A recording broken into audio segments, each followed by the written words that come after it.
They've moved Michael Meehan in full forward on David Heaney, moved Pádraig Joyce out to the half-forward line. An acknowledgement of David Heaney's presence in the opening 26 minutes. James Gill. Gary Fahy getting a touch. Brian Donoghue coming out to clear. Michael Comer being held by Conor Mortimer. Fahy again, changed the direction of the play. Over towards Kieran Fitzgerald and Kevin Welsh. Matthew Clancy. Sliced off his boot. Going to be difficult to control, difficult to reach. I'd have to say, Martin, that Galway's rhythm, their balance just seems to be a little bit upset at the moment. The initiative seems to be with Mayo. Very much so. They're controlling the pace of the game, the tempo of the game. And again, to be fair with Galway, it's very difficult to find your men with a ball going with that wind behind you. It's not actually precise. It's going to carry over the line or it's going to carry wide. And sometimes you find that teams that play a short passing game find it easier to play against the wind. So I would expect better football maybe from Galway, but for the moment it's Sean O'Gapare. Surging forward, good score.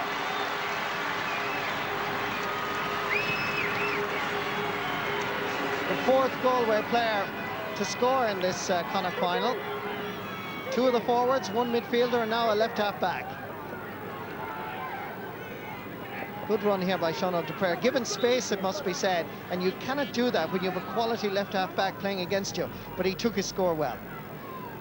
Yeah, he's wonderful the way in most games he plays. He always comes in with a point or two, and again, that's why Brian Maloney must keep his concentration.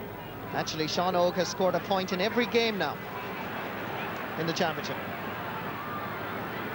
Good vision by Trevor Mortimer. Gary Mullins coming forward is causing problems.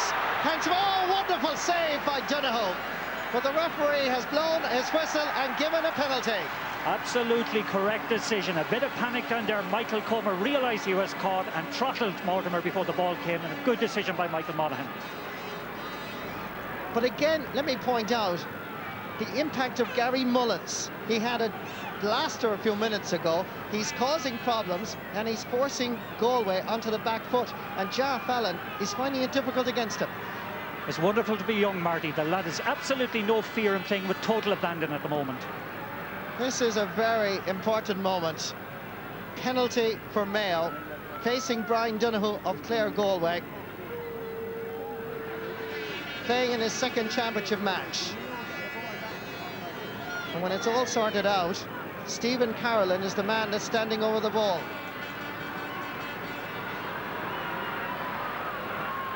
Never played minor football for Mayo.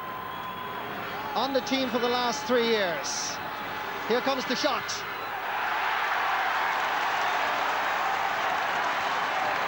He drives it wide.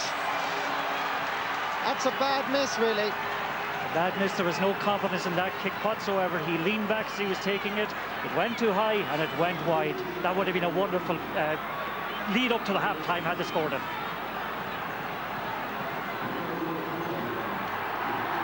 They're bringing on Michael Donlan. John O'Mahony has decided it's time to bring in the former All-Star, and it looks like Jar Fallon is the player that's going off. So there's going to be changes made now, and Michael Donlan is giving the instructions. He's coming over to the midfield position, or possibly left half forward, to mark Gary Mullins. So let's just summarise here. Pádraig Joyce has been moved out because of David Heaney's prominence, and now Michael Donlan is introduced because of Gary Mullins's impact at right half back. Can these changes make a difference? Kevin Welch, Pinton Ruddy, confident. Challenge was not a legal one, not shoulder to shoulder, so it's going to be a free for Mayo. Yes, all the positions that Mayo had a little bit of concerns about. The likes of Fergal Kelly, the likes of, Declan Sweeney, Alan Sweeney and Brian Maloney, all playing very well. This is the penalty incident again. Let's see here as Mortimer was brought down. Brian Donoghue made a great save, but this is the penalty. Never got behind it. Actually, as Martin said, leaned too much away from it, didn't have control of the shot, and opportunity wasted.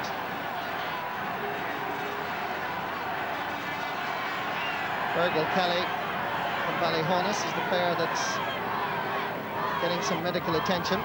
He was selected ahead of Peter Burke as a goalkeeper at under-21 level about 6 years ago. And now first choice midfielder. Yes, and has somewhat of a broken career because of a broken thumb on a number of occasions. Most people would have had him actually as a goalkeeper in his past life.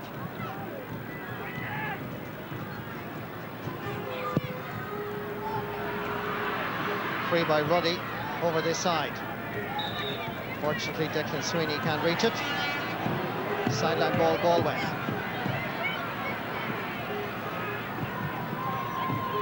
In the centre, Kevin Welsh. Corey Joyce. Joe Bergen. Matthew Clancy is available to his right. Bergen hits it powerfully.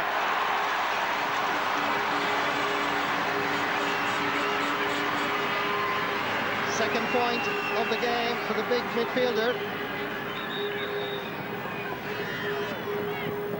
This was very good play by Galway. Joe Bergen had the time again.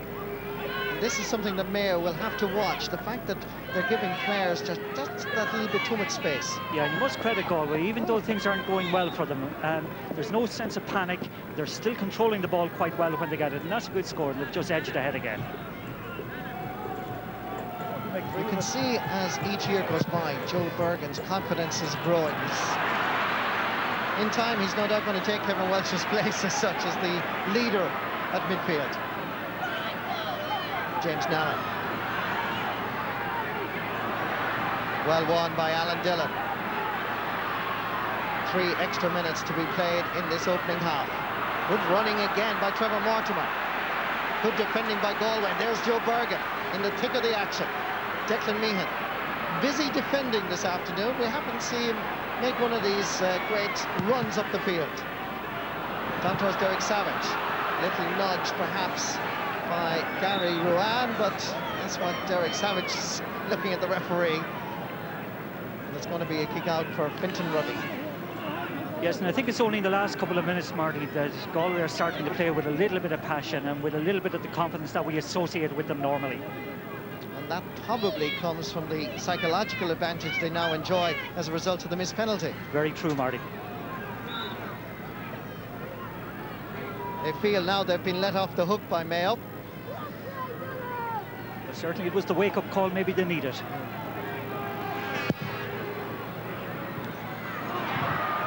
James Nallen pulling on it a bit wildly, which is unusual. Michael Meehan trying to get away from David Heaney. And this is going to be a free in front of the post.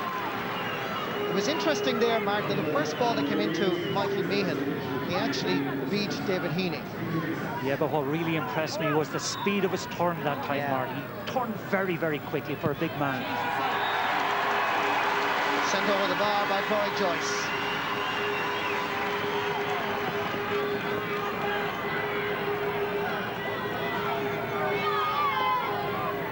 It's interesting, despite the fact that we've been impressed by Mayo's performance against the Breeze, they still find themselves trailing by 2 points.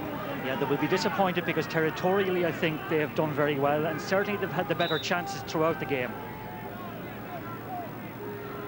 Michael Donlan, by the way, let me just confirm, is playing at left half forward, marking Gary Mullins. An acknowledgement of what we were seeing. John O'Mahony was seeing the same thing, and it was a problem. Yes, but maybe he's too peripheral actually at the moment. I noticed himself and Gary Mullins having a little feud together.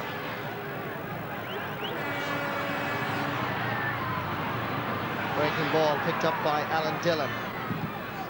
Minor in 1999 and 2000, Alan Dillon from Ballintubber. Jersey pulling, far side, free to Galway. Nobody readily available for Sean Ogue.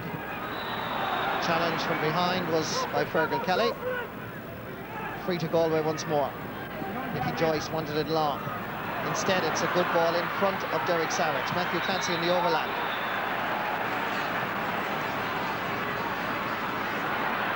James Gill.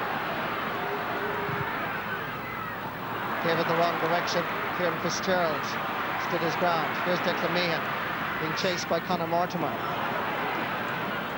Down towards Kenneth Mortimer. Gary Mullins. Ball goes to Michael Donlan. Takes on the challenge of David Sweeney. Joe Bergen under pressure from James Gale. Ball sneaks through to Matthew Clancy. He's facing Quinton Ruddy. Goal for Galway.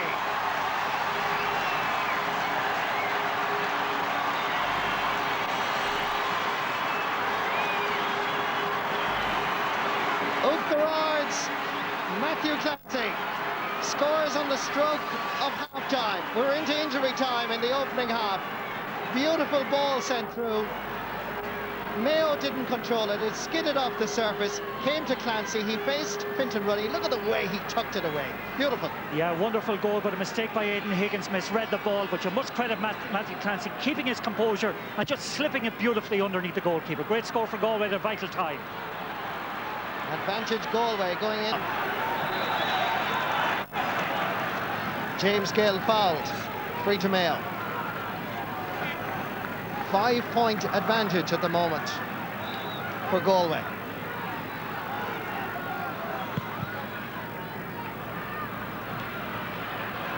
Sideline ball, Galway. This is going to be a test of mental strength for Mayo. Mental fortitude and character, there's no doubt about that, Marty, because the heads are dropping a little bit now, and John Mohan will be delighted to get them into the dressing room in a few minutes. Long ball by Joe Bergen. The touch by Derek Savage to Nicky Joyce. His cousin Porrick Joyce is available and unmarked at the moment, but Nicky is going nowhere. Fergal Kelly back there too is Kenneth Mortimer under severe pressure. Now they have it under control. James Nally. Gary Mullins. Half blocked by Michael Donlan. Sideline ball, Mayo.